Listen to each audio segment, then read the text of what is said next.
잘 보이나요? 네, 잘 보입니다. 네, 아직 얼굴은 안 보이죠? 네, 아직 얼굴은 안 보입니다.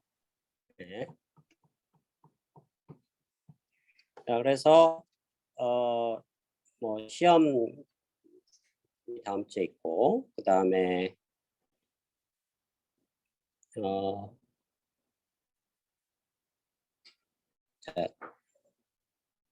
지난주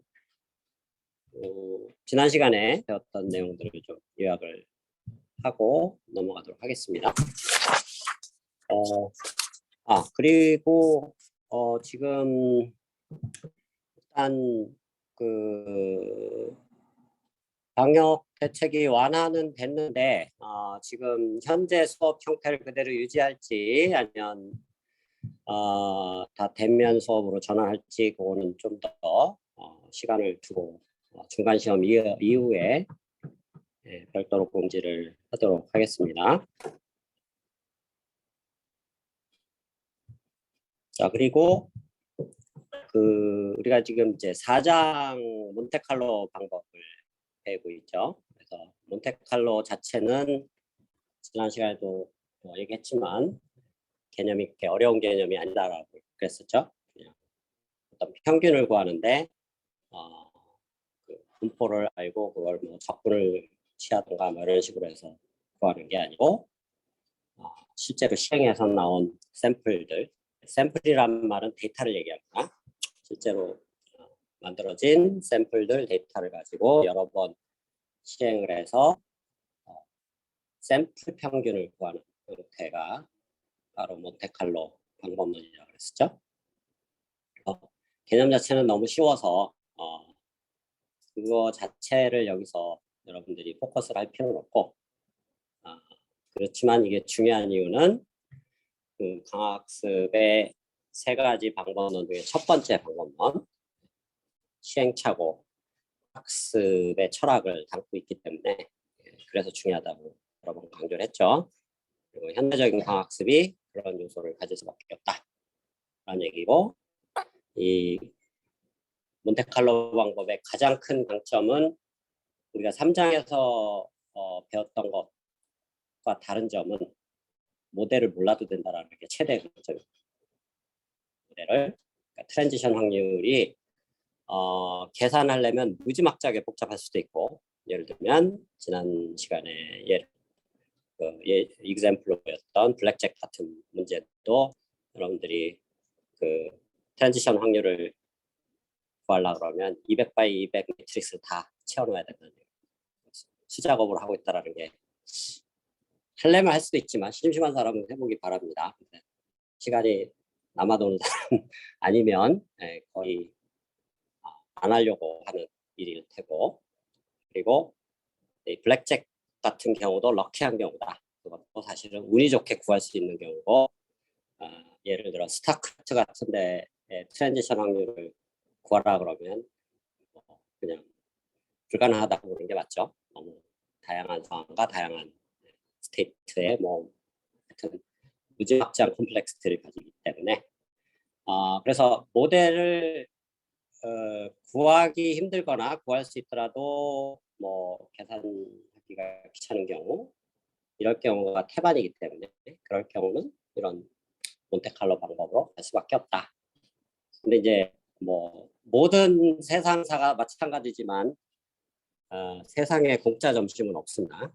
여러분들이 엔지니어링을 하면서 그 부분은 항상 명심을 해둬야 되는데, 뭔가 장점이 있으면 그 장점을 얻기 위해서 항상 우리가 포기해야 되는 게 있다는 거죠. 그래서 이 몬테칼로로 가는 순간 모델은 없어도 되지만 또 다른 단점이 생기기 시작한다는 얘기죠. 치명적인 단점이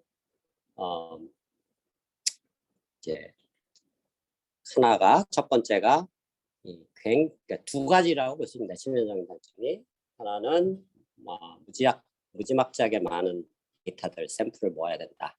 제대로 이거를 정확한 어떤 결과값을 얻으려면. 그래서 지난번 블랙잭 같은 경우도 봐도 몇십만 개의 데이터를 모았죠. 사실은 이전의 example에서 몇십만 번까지 간 적이 없었습니다. 이터레이션이.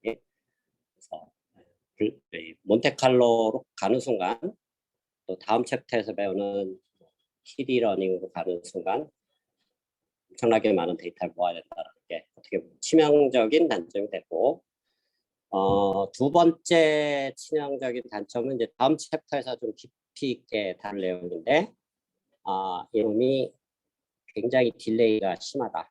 이 딜레이라는 게 뭐냐면 한 에피소드가 짧을 때는 상관없는데 이게 무지막지하게 긴 경우들이 많습니다.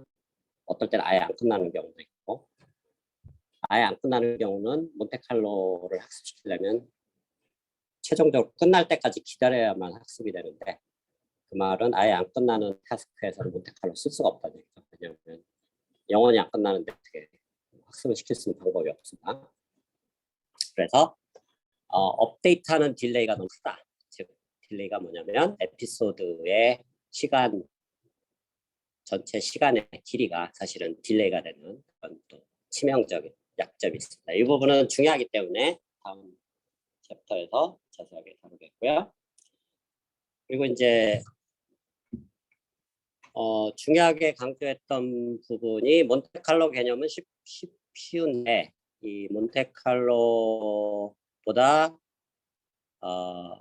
이번 챕터 여러분들이 더 유심히 봐야 될 부분들이 두 가지가 있다고 했죠. 첫 번째가 오프 팔러시 러닝의 개념을 새로운 개념입니다. 완전히 여러분들이 몰랐던, 그러니까 강학습을 처음 듣는 사람이면 몰랐던 개념이고, 이게 굉장히 중요한 개념이다. 그래서 몬테칼로 자체보다는 이 오프 팔러시 러닝을 여러분들이 개념을 익숙해야 된다라는 얘기죠. 그래서 첫 번째 정의가 뭐였냐면, 실제로 이 데이터를 모으는 팔러시랑 그다음에 우리가 최종적으로 얻으려는 팔러시, 다르게 가져가는 전략이 오프 팔러시 전략이고, 반대 같이 가는 경우는 온 팔러시라고 했죠.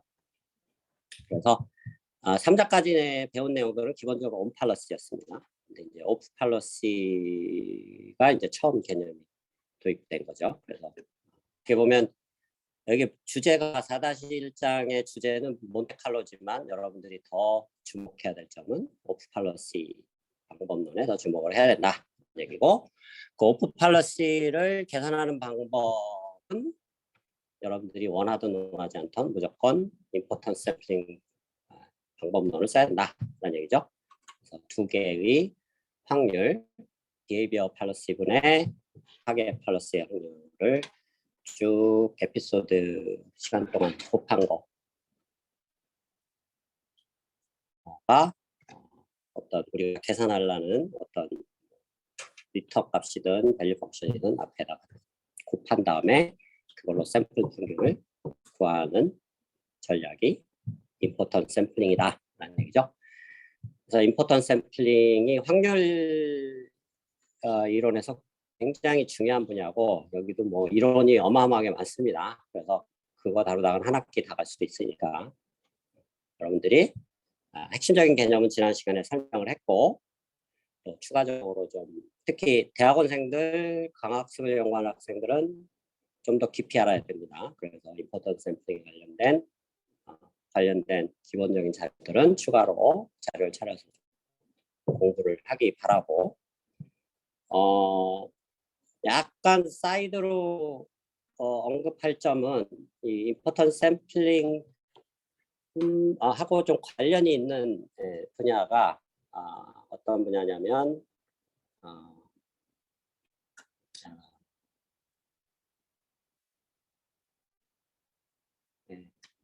그 샘플링 분야 중에 이제 그 몬테칼로 그러니까 MCMC라는 샘플링이라는 분야가 있습니다. 사실 뭐 직접 강학습 방법론하고 직접 관련은 없지만 향후에 여러분들이 딥러닝 분야를 공부하다 보면 딥러닝 분야에서 굉장히 중요하게 다루는, 특히 비지도 학습 쪽에서 굉장히 중요하게 다뤄지는 분야가 되겠고요. 그래서 샘플링 관련된 이제 분야 중에 중요한 MCMC라는 분야가 있다. 참고로 알아두면 좋을 것 같습니다. 그래서 이 임포턴트 샘플링과 MCMC가 또 결합이 돼서 딥러닝이라든가 기타 여러 가지 머신러닝에 많이 활용이 되고 있고, 특히 머신러닝을 연구하는 학생들은 기본적으로 알아둬야 되는 그런 알고 되겠습니다. MCMC에 대해서 또 얘기하려면 한 몇 시간 강의를 해야 되는데 약간 주제가 다르기 때문에 중요한 그런 토픽이 있다는 거 여러분들이 기억해 두면 좋을 것 같습니다. 자, 그래서 지난 시간에 또 이제 뭐 예시를 하나 들었었죠. 이 임포턴트 샘플링이 가져온데 그리고 어떤 원하는 값으로 컨버지 하느냐 이런 부분에 관련해서 어떤 아주 특이한 예외적인 상황에서는 임포턴트 샘플링이 장점만 있는 게 아니고 단점은 상당히 이 베리에이션이 굉장히 심해서 중간중간에 학습을 할 때 어떨 때 잘 되고 어떨 때 안 되고 이터레이션마다 막 오락가락하는 그런 성질들이 있다고 했습니다. 그런 예시를 들었었고 최악의 경우는 그 베리언스를 구했을 때 그게 무한대로 발산하는 경우도 있다. 실제로는 그런 경우가 잘 발생은 안 하는데 지난 시간에 배웠던 그런 예시에서는 이제 그런 문제가 발생한다. 그래서 뭐 예시에서 어떤 식으로 계산하느냐는 사실 TMI였습니다. 여러분들 몰라도 됩니다. 근데 그런 특별한 경우들이 있다라는 거를 기억하면 좋을 것 같고요. 그러면 지난 시간에 배웠던 이런 문제점들, 뭐 이런 예시들에서 베리언스가 무지막지하게 커지는 이런 문제점들이 왜 생기는가를 한번 여러분들 철학적으로 생각을 해봐야 됩니다. 기본적으로 이게 생기는 이유는 바로 이런 팩터 때문에 임포턴트 샘플링이 기본적으로 이런 것들의 어떤 곱으로 나타나지는데 K가 1부터 T-1까지죠. 자, 이런 팩터가 곱해지는데 자, 여러분들이 뭐 이미 중고등학교 때 배웠던 뭐 초등학생도 아는 내용이지만 분수를 다룰 때 정말로 지극히 조심해야 되는 점이 뭐죠? 분수가 그냥 무한대가 되어버리는 경우가 어떤 상황이죠? 분모가 0일 때죠. 그러니까 실제로 분모가 0이 안 되더라도 이 B라는 비헤이비어 확률이 굉장히 작을 경우 거꾸로 어떤 타겟 팔러시가 전혀 관심 없는 영역에서 뭔가 비헤이비어 팔러시가 오퍼레이션을 하고 있는 경우 그때는 분자가 다 제로가 되고 그러니까 어떨 때 완전 제로가 되고 어떨 때는 완전 B가 0에 가까워지면 거의 무한대에 가까워지고 실제 뭐라 그럴까요? 우리가 다루려는 밸류들 뭐 아니면 리턴 값들은 그렇게까지 베리에이션이 실제로 없을 텐데 이런 이상한 팩터가 곱해지면서 그냥 지 맘대로 오락내락 한다니.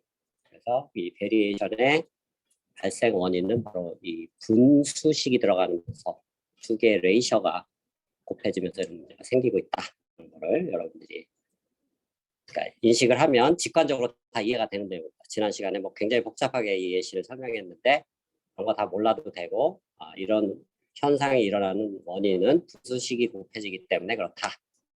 여러분들이 그 점을 기억하는 게 더 좋은 포인트가 되겠습니다.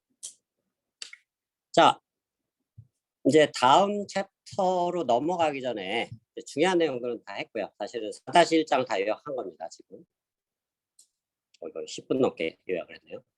네, 뭐 중요한 내용이고 뭐 여러분들 중간고사를 위해서 제가 친절하게 한번 요약을 해줬다라고 생각하면 되겠습니다.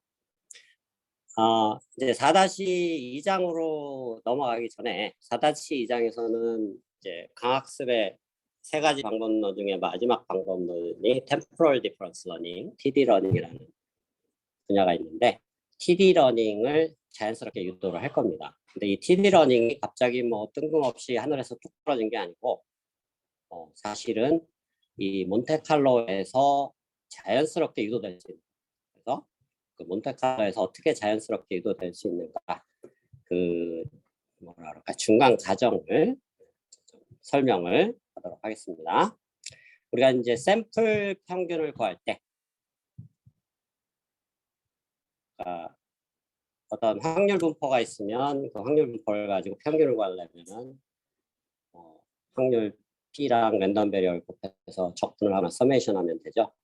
근데 샘플 평균을 구한다는 얘기는 뭐 예를 들면 여러분들이 시험 중간고사 성적을 구한다고 치면 각 개개인의 성적이 랜덤 베리어블 X라고 볼 수 있는데, 그거를 각 개개인 성적들을 다 더한 다음에 학생 수로 나누면 그게 또 전체 평균이 됐습니다. 그래서 실제로 계산하는 건 샘플 평균 방식으로 구한다는 겁니다.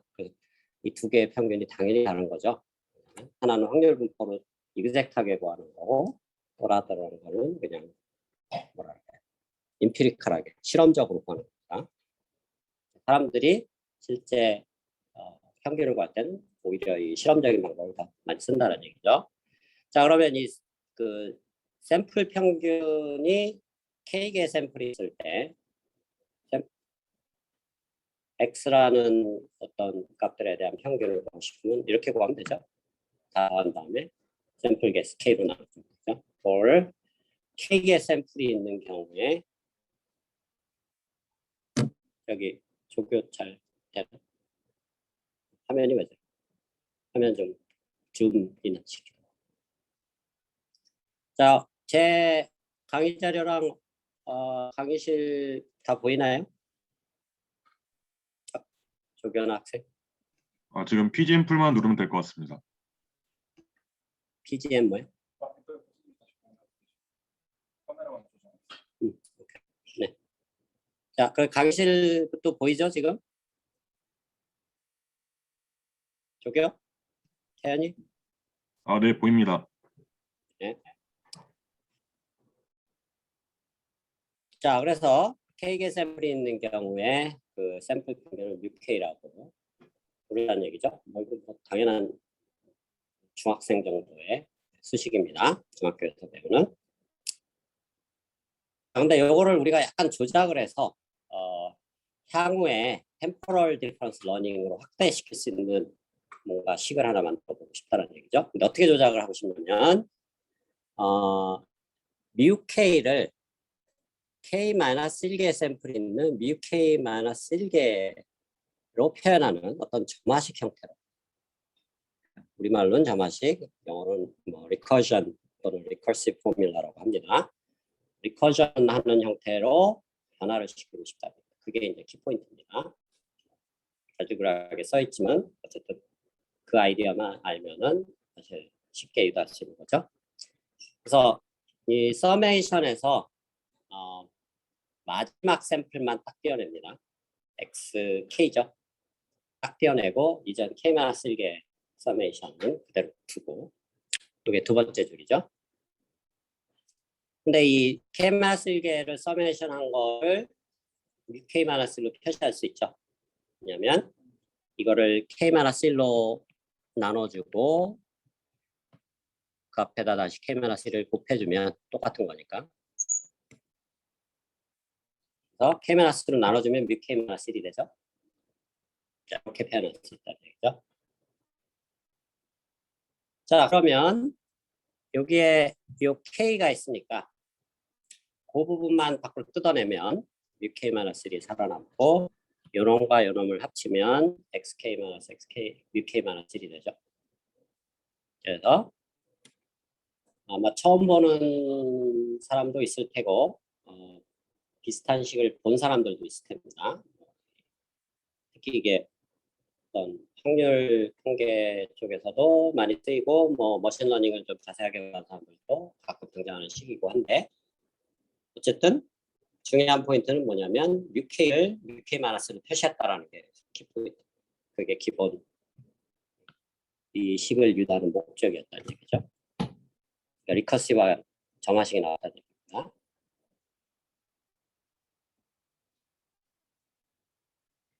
자, 그래서 이 식의 구조를 보면은 이전 평균에다가 현재 샘플과 이전 평균의 차이를 약간 스케일링을 해서 K분의 1이라는 스케일을 해서 더해줬다. 이런 게 있죠. 그래서 이따가 뭐 한 번 더 설명을 하겠지만 이 K분의 1이라는 팩터를 쓰면 이그젝트한데 사실은 이 K분의 1이 사실은 꼭 K분의 1이 아니어도 된다라는 굿뉴스가 있다. 이거를 그냥 일정한 상수 알파로 바꿔치기 해도 사실은 이제 무방하다라는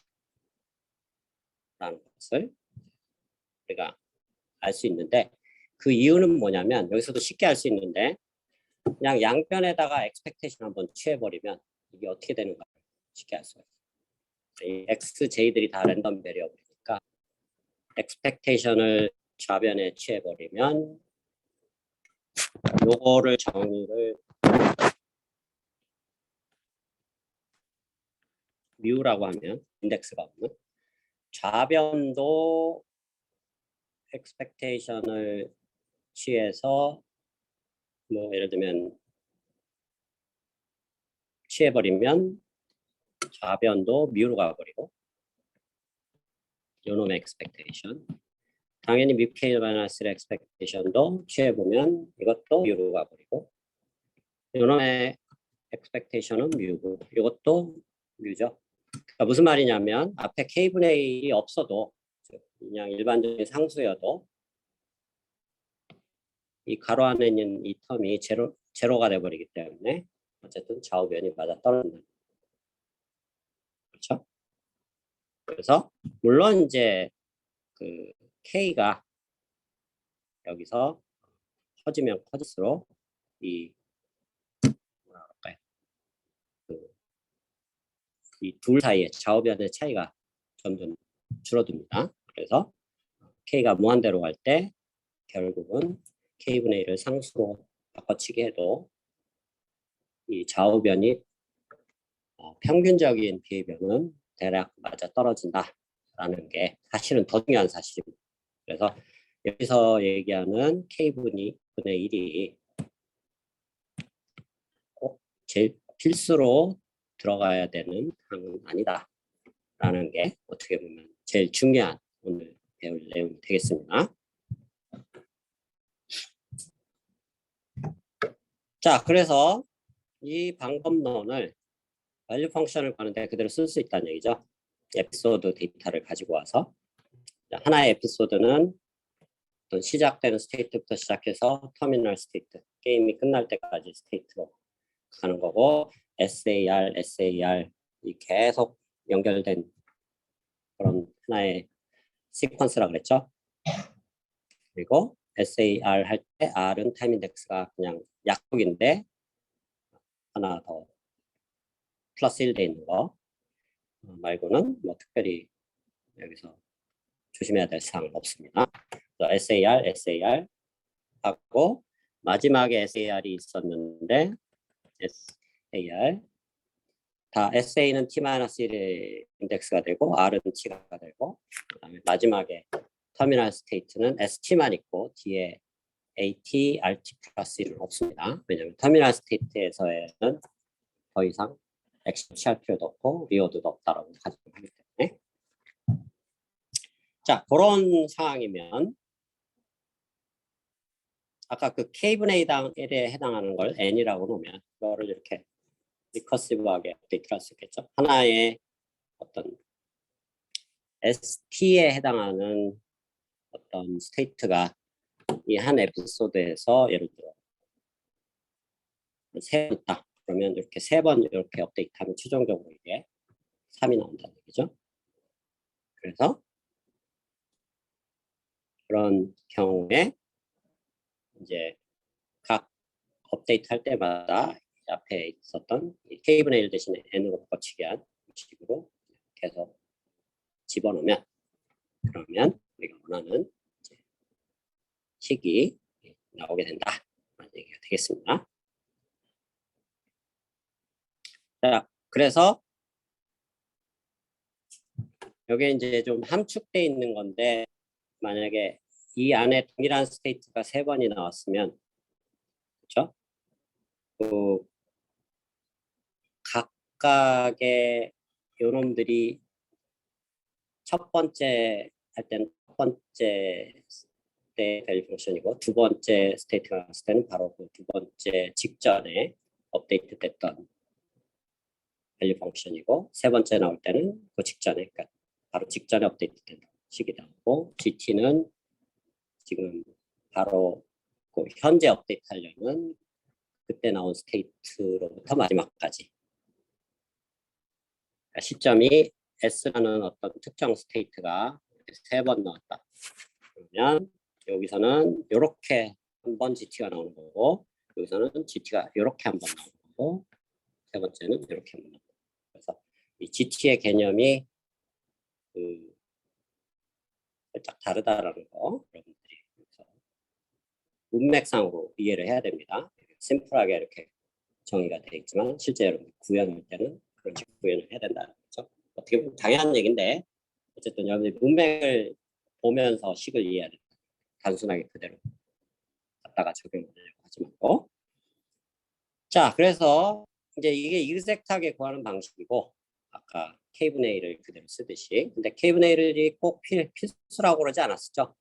그냥 상수로 바꿔치기 해도 된다라고 얘기했습니다. 그래도 한참 이거를 진행을 시키면 자연스럽게 컨버지 된다는 게 이미 알려져 있기 때문에 그러면 어떤 알파를 써야 하느냐 이런 것들은 또 다음 챕터에서 자세하게 다룹니다. 자, 실제로 이걸 컨버지 시키기 위해서는 알파를 어떤 걸 쓰면 제일 좋을지 뭐 이런 내용들은 이제 다음 챕터에서 다루게 되겠고요. 그래서 위와 비슷한 방법론으로 이제 이와 같이 업데이트하면 된다라는 얘기죠. 그러면 여기 n분의 1이 안 들어가도 되니까 카운팅하는 이걸 위주로 할 필요가 없다는 일정한 알파로. 이거를 실제로 구현할 때는 알파를 보통 이제 픽스를 시킬 수도 있고 나중에 이제 현대적인 과학습을 다룰 때 다룬 내용입니다. 이게 딥러닝에서 그 러닝 레이트하고 굉장히 유사한 성질을 갖습니다. 약간 또 다른 특징도 있죠. 어떻게 보면 러닝 레이트는 그레이디언트 앞에 곱해지는 거 사실 엄밀하게 그레이디언트는 아니죠. 디퍼런스만 되는 그런 형태가 되겠습니다. 근데 어쨌든 그 수학적인 어떤 만족시켜야 될 성질은 굉장히 유사합니다. 그런 부분들은 다음 챕터에 다루게 되겠고요. 자, 요거는 이제 온팔러스에 관해서 리커시브하게 밸류 펑션을 업데이트하는 방법이다. 자, 근데 하나 여기서 여러분 그 기억해야 될 점은 이렇게 리커시브하게 업데이트 하더라도 이 알고리즘은 여전히 몬테칼로 알고리즘입니다. 왜 그러냐면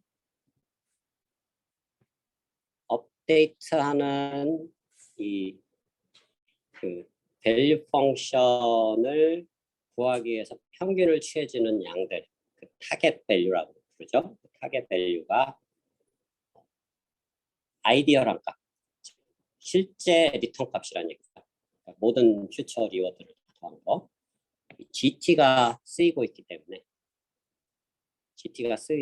때문에 여전히 몬테칼로 방법이다. 그러니까 몬테칼로 방법을 우리가 직전 시간까지는 다이렉트하게 샘플민을 구하는 이런 형태만 배웠는데 다이렉트하게 샘플민을 구하지 않고 샘플민을 이런 식으로 리커시브하게 풀어쓰는 방법도 여전히 몬테칼로다라는 그리고 몬테칼로 방법론의 모든 장단점을 공유합니다. 그대로 생각해보면 이게 달라 보이지만 동일한 알고리즘이기 때문에 그런데 약간 구별을 하기 위해서 다이렉트한 샘플을 이렇게 구하는 우리가 4-1장 첫 부분에서 배웠던 뭐 expectation을 n개 샘플에 대해서 n분의 1 시그마로 구하는 그거랑 구별하기 위해서 옆에 뭐 전치사처럼 이렇게 붙이면 컨스턴트 알파 몬테칼로 알고리즘이다. 그래서 앞으로는 이제 몬테칼로 보통 얘기할 때는 보통 컨스턴트 알파 알고리즘을 우리가 다루게 됩니다. 대부분의 경우. 그래서 여전히 이게 몬테칼로다라는 얘기고, 여전히 아까 요약하면서 얘기했던 몬테칼로의 치명적이고 치명적인 단점 2개 다 가지고 있죠. 왜냐하면 GT를 알려면 에피소드 끝날 때까지 기다려야 되기 때문에 여기서 여기까지 기다려야 되고 여기서 여기까지 기다려야 되고, 그래서 공통점은 무조건 끝날 때까지 기다려야 된다. 그렇죠?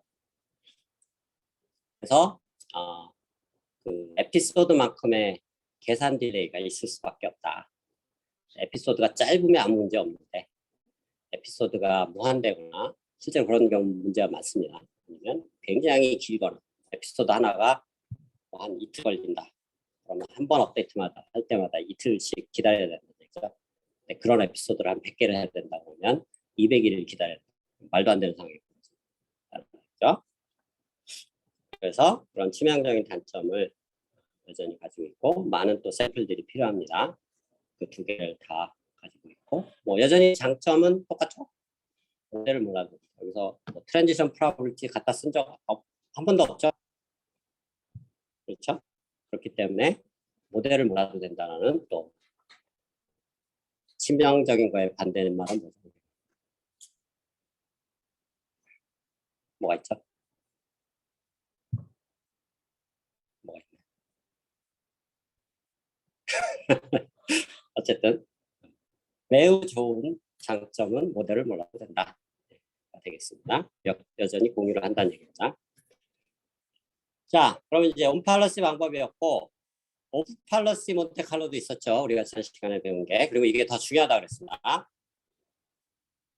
그리고 익스플로레이션 관점에서 온 팔러시, 오프 팔러시의 어떤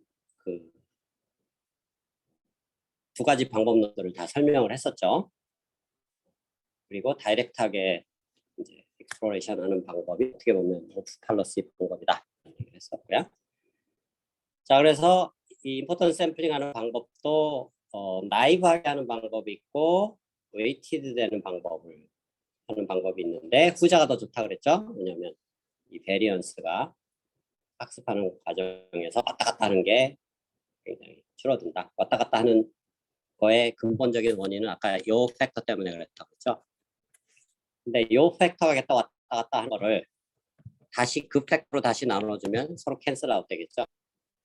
그래서 철학적으로는 이 웨이티드가 베리언스를 줄 수밖에 없다라는 금방 연구할 수가 있습니다. 자, 그래서 웨이티드 그러니까 지난번에는 이제 로라는 형태로 여기 써 있네요.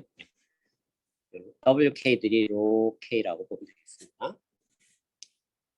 뒤에 터미널 타임에 바로 직전까지 곱해준다라는 표시는 있는데 어쨌든 그거 생략하고 로 K라고 하면 로 K로 어떻게 보면 여러분들이 고등학교 때 배웠던 가중평균을 구하는 시간 exactly same입니다. 그렇죠?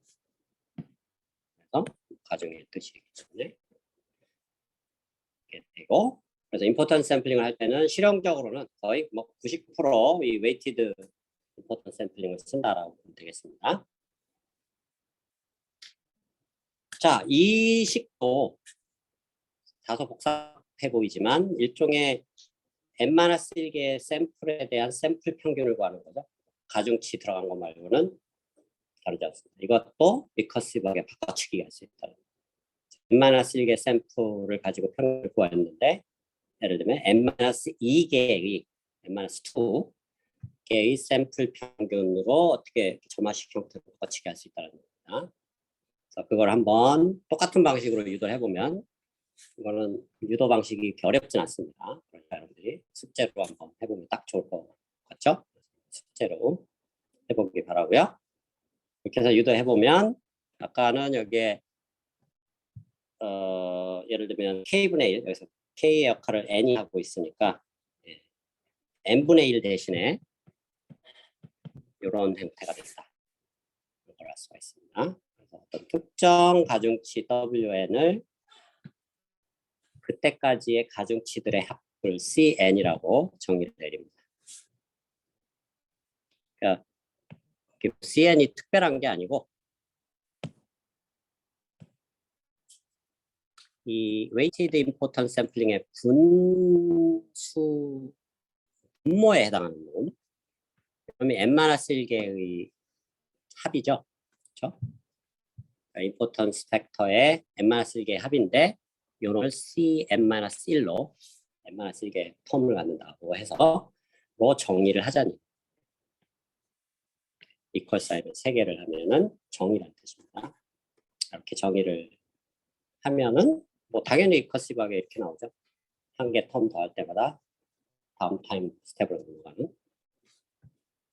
그래서 이 식은 쉽게 유도할 수 있는 식이니까 숙제로 되게 복잡해 보이지만 쉽게 유도할 수 있습니다.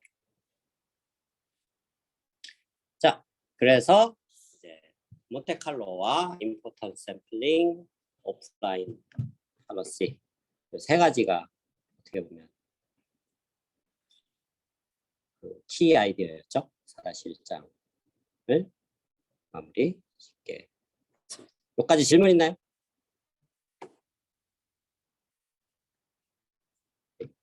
질문 없으면 다음 파트로 넘어가서 4-2장으로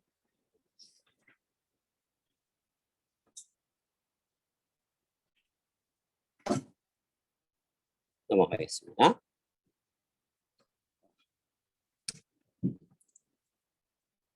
자, 이제 방금 전에 오늘 배운 내용이 몬테칼로에서 템포럴 디퍼런스 러닝으로 넘어가기 위한 어떻게 보면 밑밥을 깔아놓은 단계입니다. 방금 배운 그런 리커시브하게 계산하는 방법론을 어떻게 확장을 해서 템포럴 디퍼런스로 확장을 할 건가를 생각해보고 템포럴 디퍼런스 러닝을 디파인을 해보자. 다시 한번 강조하지만 이 4-2장이 중요한 이유는 어떻게 보면 강학습의 세 번째 방법론 중에 마지막 방법론 템포럴 디퍼런스 러닝을 여기서 정의를 내릴 수 있다는 얘기죠. 근데 이게 아까도 얘기했지만 몬테칼로에서 자연스럽게 유도되는 방법론이다 라는 얘기고, 좀 더 정확하게 얘기하면 그 강학습 세 가지 방법론 중에 시행착오 학습, 그 다음에 다이나믹 프로그래밍 방법론, 그 다음에 세 번째가 템포럴 디퍼런스라고 했죠. 이 세 번째 템포럴 디퍼런스가 사실은 별개의 거라고 생각을 해도 되고, 뭐 워낙 중요한 거니까 이 책의 저자인 서튼 교수는 뭐 독립적인 거라고 사실은 다룬 겁니다. 근데 사실은 엄밀하게 얘기하면 그 템포럴 디퍼런스는 앞에 두 개의 어떤 하이브리드다라고 이해하는 게 더 직관적으로 이해하기 빠릅니다.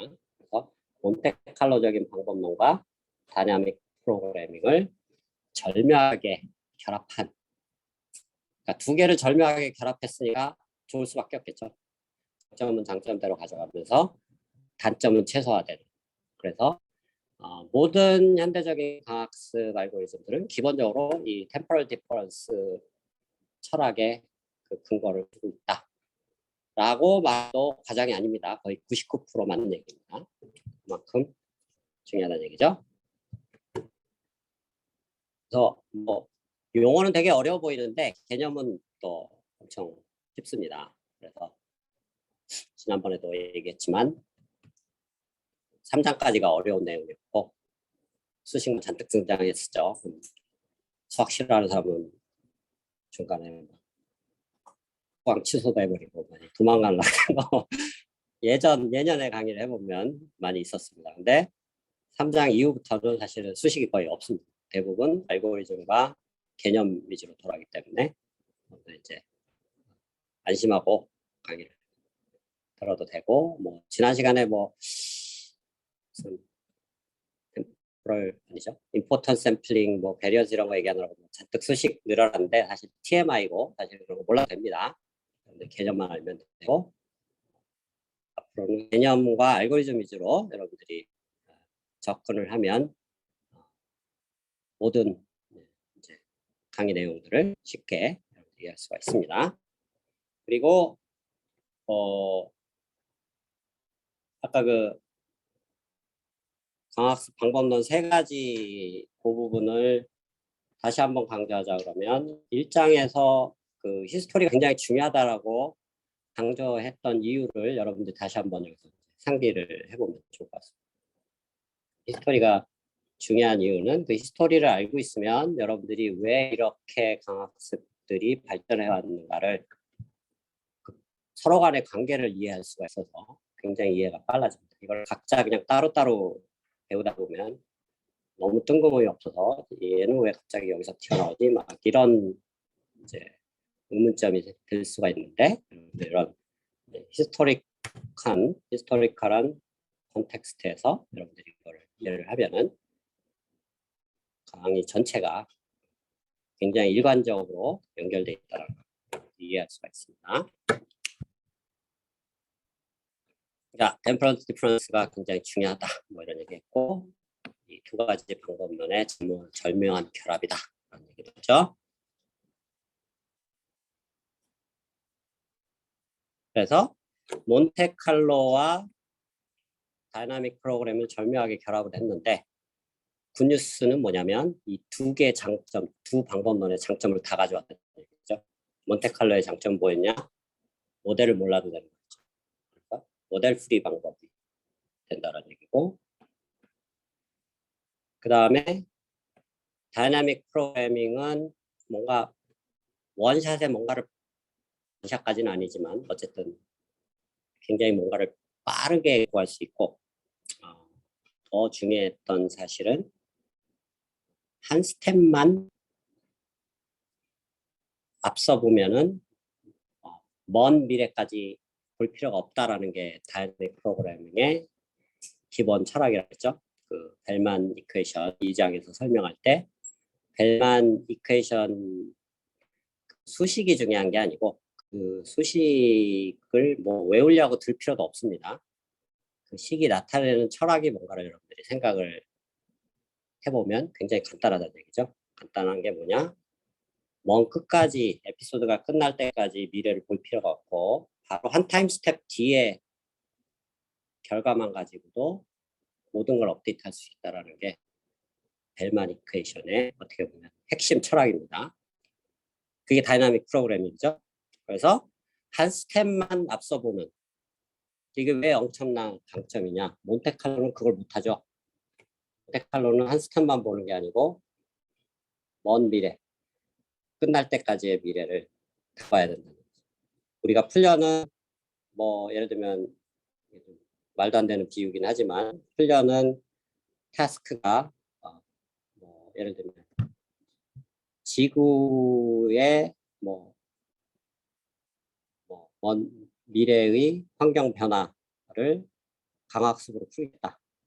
그런다 그러면은 무슨 얘기를 하는 거냐면 몬테칼로 방법으로 푼다는 얘기는 지구가 실제 멸망할 때까지 기다려 봐야만 그 문제를 풀 수 있다는 얘기죠. 그런 의미인 거죠. 멸망했는데 뭘 어떻게 해요. 네, 멸망하기 전에 각 타임 스텝별로 현재부터 조금씩 학습을 하겠다라는 전략이, 즉 다음 타임 스텝만 보고 학습을 해나가겠다는 전략이 다이나믹 프로그래밍의 핵심 철학입니다. 그래서 이 2 철학이 절묘하게 결합이 된 거다 라는 얘기죠. 그리고 한 스텝만 앞서서 보는 이 철학 뭐라고 부르냐, 영어로 멋있게 부스트래핑이라고 부른다. 부스트래핑은 사실 그 카우보이들의 그 뭐죠? 그 부트에 붙어 있는 말, 좀 잔인한 거네. 그게 뒤꿈치에 붙어 있는 말들을 이렇게 자극해서 빨리 뛰게 하는 그런 걸 막 얘기합니다. 그래서 뭔가를 좀 빠르게 업데이트한다라는 그런 의미를 갖습니다. 그러면 방금 전에 우리가 그 몬테칼로 방법을 살짝 변형해 놓은 알고리즘, 그게 컨스턴트 알파 몬테칼로였죠. 그거를 이제 가져와서 이거를 템포럴 디퍼런스 러닝과 한번 변형을 해보자. 이게 중간 단계였다는 얘기입니다.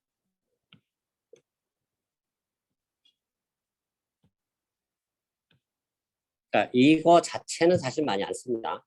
왜냐하면 치명적인 단점이 있으니까. 지구가 끝날 때까지 업데이트를 못하는 거니까. 치명적인 단점이 있어서 이거 자체는 못 쓰는데, 그러면 그 단점이 왜 발생하느냐 생각을 해보면 수식상에서 보면 요놈 때문에 그런 거죠. 그럼 그놈만 없애버리면 그 단점을 없앨 수 있다라는 이제 기본 아이디어로 출발할 수 있습니다. 그럼 이거를 GT를 어떻게 없앨 거냐? 여러 가지 방법론이 있는데 다이나믹 프로그래밍에서 벨만 이퀘이션의 우변에 해당하는 양 expectation R T 플러스 1 감마 V S next time 스텝이죠. 지금 next. 자, 이게 벨만 이퀘이션의 이퀘이션 자체였죠. 바로 요 항. 사실 이건 평균을 취해야 됩니다.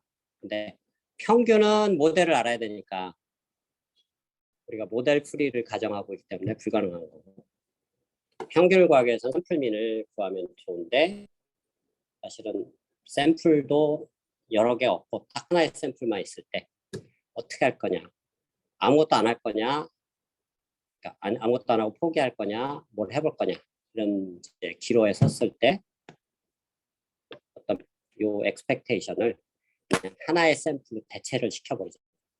사실은 굉장히 위험한 방법이긴 합니다. 어떤 평균을 구하는데 평균을 하나의 샘플만 가지고 구하겠다는 얘기죠. 예를 들면 지금 수강생이 80명이 있는 80명의 중간고사 성적을 구하려면 80명을 다 평균을 취해야 되는데 그거 귀찮으니까 여기 있는 학생 아무거나 아무 한 명 랜덤하게 잡아서 그 학생의 점수를 가지고 전체 평균을 가름하겠다는 좀 위험한 생각이긴 합니다. 그럼에도 불구하고 위험하지만 어차피 많은 에피소드에 대해서 계속 업데이트 할 거기 때문에 그 위험성이 나중에는 이제 보상이 된다라는 것을 기대를 할 수가 있습니다. 그래서 위험하지만 이거를 그냥 하나의 샘플로 바꿔치기 하겠다라는 식으로. 그래서 아이디어는 엄청 간단하죠. 이 GT를 이 벨만 이퀘이션의 우변에 있는 요런 갖다 바꿔치기 하겠다는 GT가 이렇게 바꿔치기 돼요. 그래서 뭐 사실 거의 아무것도 한 게 없습니다. 그냥 몬테칼로 방법에 이게 사실 어떻게 보면 토탈 리턴이니까 트루 밸류 펑션과 같은 겁니다. 사실은 그렇죠?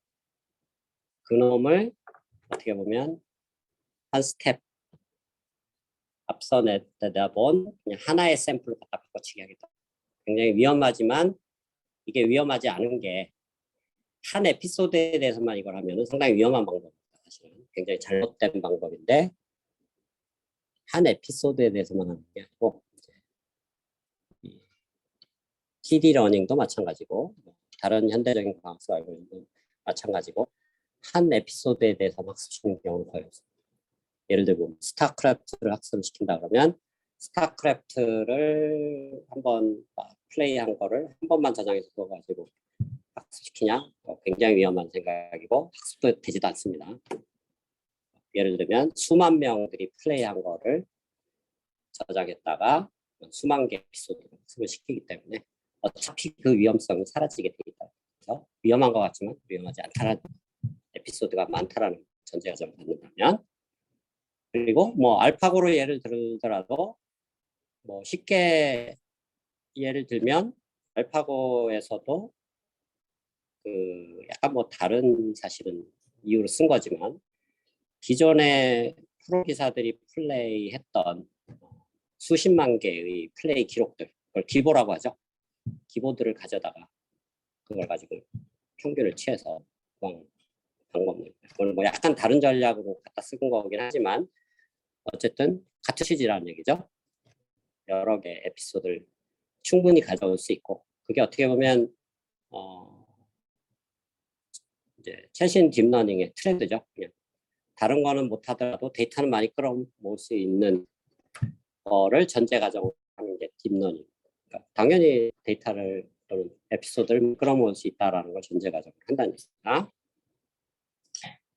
자, 그래서 요 식 자체가 사실은 TD 러닝의 정의다라는 거죠. 새로운 거인 줄 알았는데 전혀 새로운 게 아니었죠. 그냥 몬테칼로 방법에 살짝의 변형된 꼴이라는 얘기인데, 그러면 이게 몬테칼로와 같은 거냐라고 여러분 이제 심각한 질문을 던져봐야 되는데, 철학적으로 굉장히 많이 다르다는 얘기죠. 가장 많이 다른 점은 몬테칼로는 하려면 게임이 끝날 때까지 기다려야 되는데, 즉 업데이트를 하려면 에피소드 끝날 때까지 업데이트가 안 되는데, 이게 치명적인 단점이라고 했죠. 그럴 필요가 없다는. 물론 학습 속도는 좀 느려집니다. 그러니까 같은 양의 데이터를 가지고 쓴다 그러면 이거는 끝날 때까지 기다릴 필요 없이 한 스텝 그때 중간중간에 업데이트를 할 수 있다는 근본적인 철학의 차이가 있다. 그러니까 식이 비슷하다고 해서 철학이 같은 게 아니라는 얘기죠. 철학은 완전히 다르다는 얘기죠. 그래서 이 구조가 모든 현대적인 강학습도 이 구조를 따라가고 있다는 얘기입니다. 그래서 사실은 요 식만 배웠으면 여러분들 사실 강학습에 배워야 될 거는 사실은 99%다 배운 겁니다. 하산해도 됩니다. 사실은 이게 전부입니다. 사실 강학습에. 이제 이거를 뭐 약간 모디파이하면서 변형하고 뭐 이런 것들을 이제 다루는 것뿐이라는 얘기죠. 그런 얘기들은. 자, 요 아주 기본적인 이 알고리즘을 이제 우리가 이름을 붙여서 TD0 또는 원스텝 알고리즘이라고 부르는 얘기고요. 자, 이거를 뭐 중요하니까 뭐 하나의 예시를 좀 보면 뭐 이런 거라고 볼 수 있습니다. 이 몬테칼로 방법과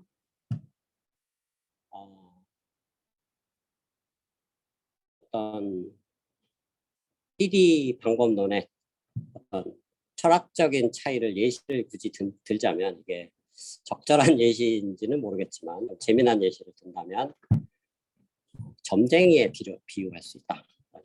그러니까 우리가 얻으려고 하는 정보가 어떤 밸류 펑션이 어떤 사람의 성격을 파악한다라고 본다 그러면, 몬테칼로 방법은 뭐냐면 기본적으로 그 사람의 성격을 파악하려면 이 사람과 무수히 많은 대화와 무수히 많은 생활을 같이 해서, 뭐 예를 들면 한 1년을 같이 살아보면 이 사람의 성격과 모든 걸 알 수가 있겠죠.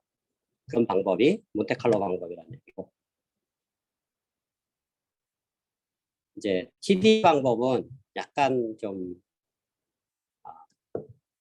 스푸키한데 어떤 거냐면 그 점쟁이하고 비슷하다. 점쟁이들이 이 어떤 식으로 사람을 판단하냐면 많은 말을 안 나누죠. 딱 점집에 들어와서, 점집은 안 가봤지만 TV 예능 같은 데 보면 서장훈이 나오는 그런 게 뭐죠? 예능이 뭐였다? 어쨌든 네? 네? 무슨 동자였나 하여튼 네? 네? 네? 무슨 보살이었죠? 네. 하여튼 그런 걸 보면 딱 거기에 입장하자마자 몇 마디만 나눠봅니다. 한두 마디만 나눠보고, 아, 너는 어떤 사람이다, 너는 뭐 어떤 미래를 가졌다, 이런 식으로 얘기를 하죠. 그리고 그걸 잘 맞춘 사람은 약간 뭐 신들렸다고. 그런데 결국은 TD 러닝이 약간 그런 스타일이에요. 약간 점 보는 사람이 어떤 사람 스타일을 파악할 때 한두 마디만 얘기를 해보면, 그래서 한 마디만 얘기해보는 거죠. 한마디만 얘기해 보면 그 사람의 성격이 눈치가 빠른 사람들입니다. 사실은 점쟁이들이. 무슨 얘기냐면 그 사람의 목소리 톤하고 표정, 뭐 눈빛 모든 걸 다 순간적으로 파악을 해서 이 사람이 어떤 성격이고 이런 성격이기 때문에 뭐 예를 들면 이런 성격은 좀 이런 분야에 성공하고 저런 성격은 저런 분야에 성공하고 이런 기본적인 노하우를 가지고 있으니까 그런 걸로 판단한다라고 보면 되겠죠.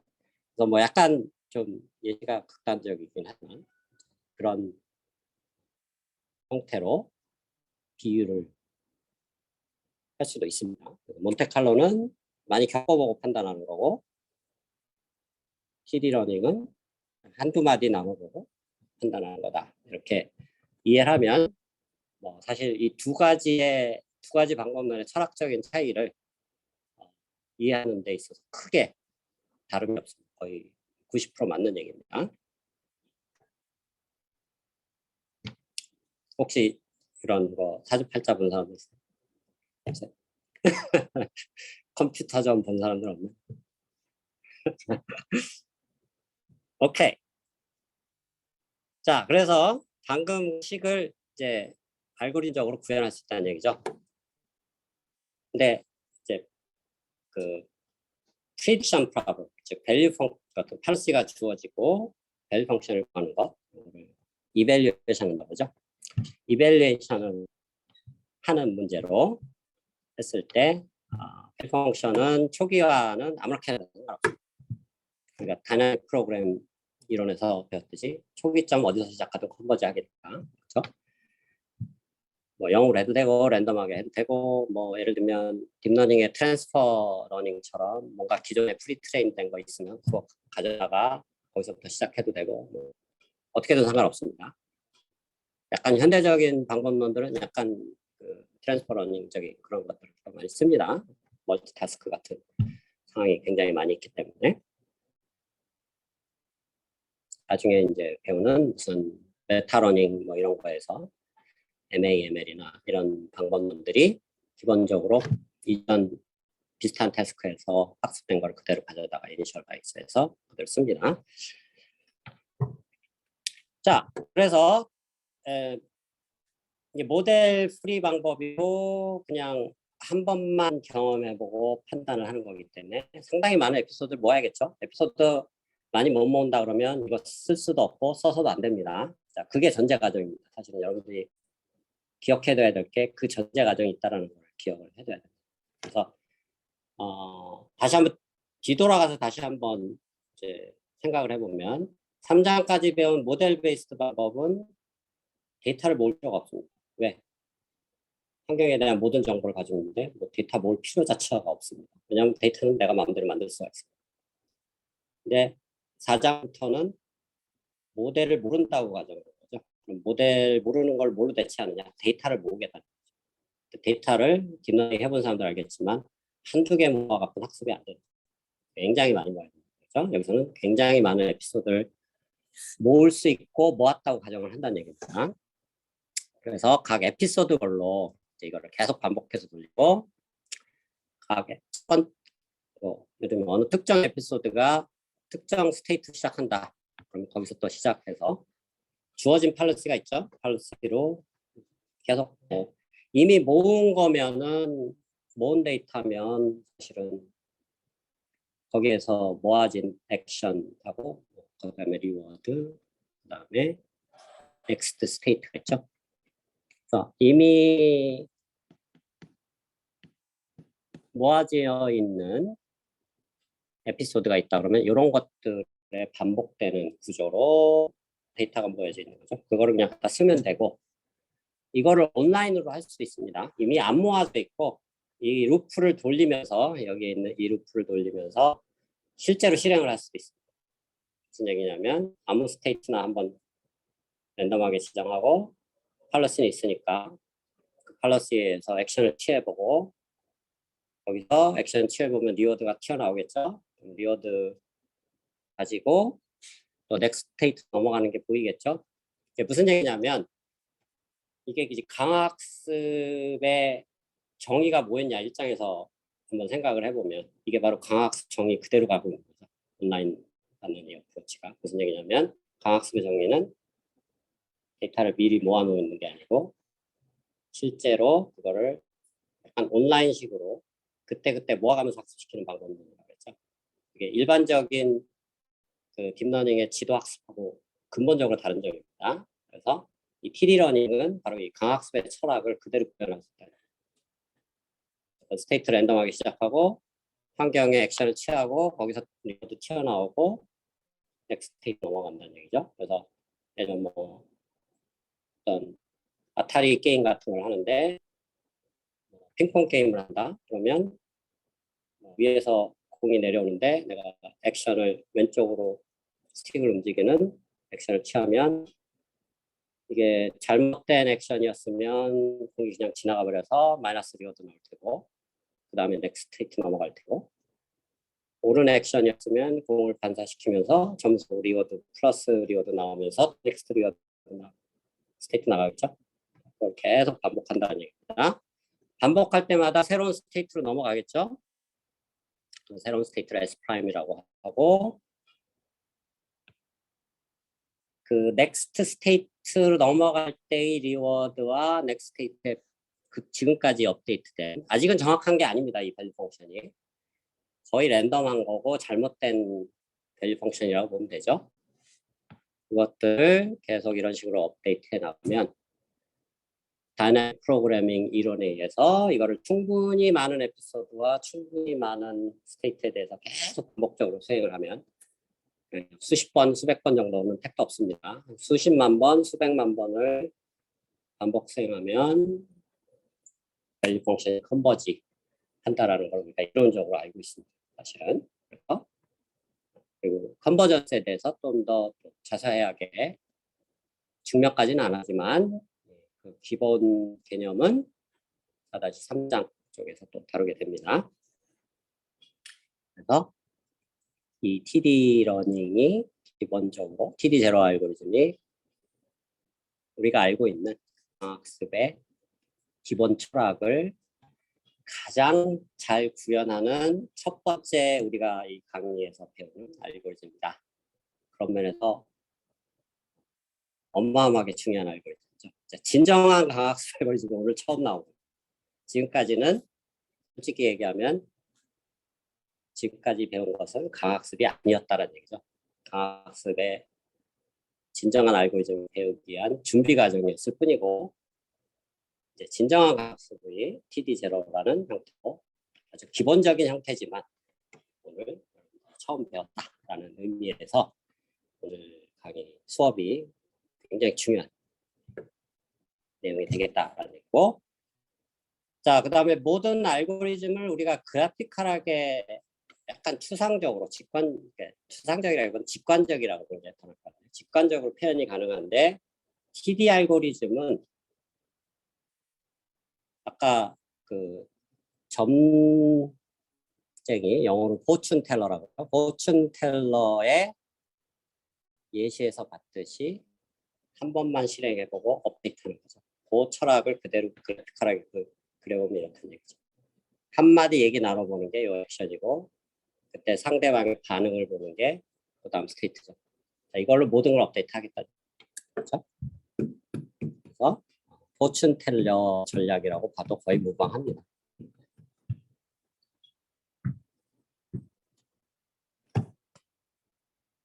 자, 그러면 이제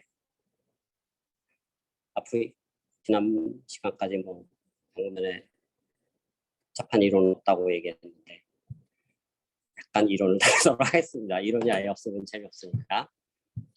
어떤 걸 한번 생각을 해볼 수 있냐면 증명은 다음 시간에 하겠는데 시간이 오버가 돼서 지난 챕터 4-1에서 배웠던 몬테클로 방법론과 그거를 변형한 이 TD 방법론 되게 같으면서 같지 않은 알고리즘이죠. 철학적으로 근본적으로 다르다고 그랬습니다. 이 두 개가 이론적으로 어떻게 연결고리가 있는지를 한번 보자는 얘기죠. 그래서 우리가 이 이 컨스턴트 알파 알고리즘하고 거기서 유도된 TD 알고리즘을 쓸 때 이 구조가 보면은 아까 그 평균을 구하는 식하고 구조가 유사합니다. 이게 아까 UK-1이었고 이게 뭐 알파였고 이게 XK고 이게 뮤K-1. 그렇죠? 이렇게 보면 이게 컨스턴트 알파 알고리즘.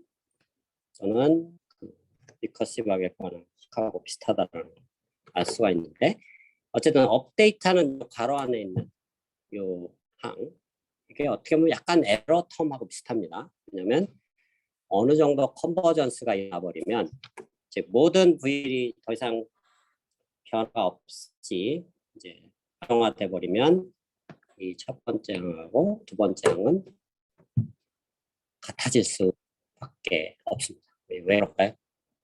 3장에서 봤던 요놈과 요놈이 같아져서 결국은 컨버전스가 일어나면 제로가 될 수. 에러를 본다 그러면 에러가 제로가 된다는 얘기죠. 왜 그럴까요?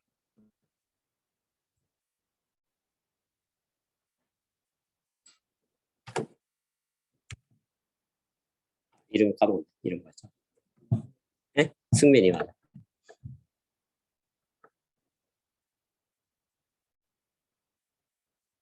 지민.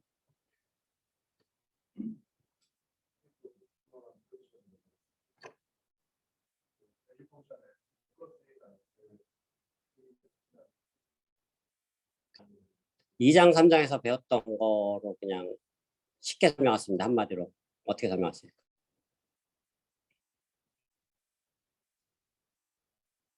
우리가 몬테칼로 TD를 배우지만 2, 3장의 지식이 필요한 게 그런 데서 나오는 겁니다. 도요. 어떻게? 그렇죠. 벨마니케이션 때문에. 왜냐하면 어느 정도 컨버지가 일어나면 옵티말에 도달하게 되고 그게 픽스 포인트가 되고 픽스 포인트는 벨마니케이션을 무조건 만족시킨다라는 게 이미 그냥 우리가 기가 따갑게 증명하고 들여다봤습니다. 그렇죠? 그러니까 이 자체가 벨마니케이션의 우변에서 좌변을 뺀 거나 마찬가지입니다. 근데 한참 지나면 우변 좌변이 같아지니까 에러가 제로로 가고 있습니다. 그래서 증명은 여기서 안 하겠지만 뭐 나중에 이제 증명 과정을 좀 대강 스케치해서 설명을 할 겁니다. 증명은 안 하겠지만 직관적으로 이거 대강 증명할 그러니까 컨버지 할 거다라는 게 예상이 되는 그런 알고리즘이라는 거죠.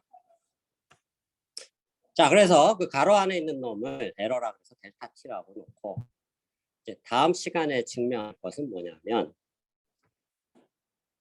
현재의 밸류 펑션과 어떻게 보면 트루 밸류가 사실은 실제 리턴 값이죠. 왜냐하면 실제 리턴 값이 평균이 밸류 펑션이니까 그 차이는 이게 이제 몬테칼로의 방법입니다. 그렇죠? 몬테칼로에서 업데이트되는 에러 텀이었고 그것은 즉 컨스턴트 알파 알고리즘에서 요 놈에 해당되죠. 업데이트되는 에러. 몬테칼로의 에러 항이 좌변이고 그러면 T 방법론의 에러 항은 뭐냐? 델타 T라고 지금 정리한 이 에러 텀이 되죠. 이 둘 사이의 관계가 도대체 뭐냐?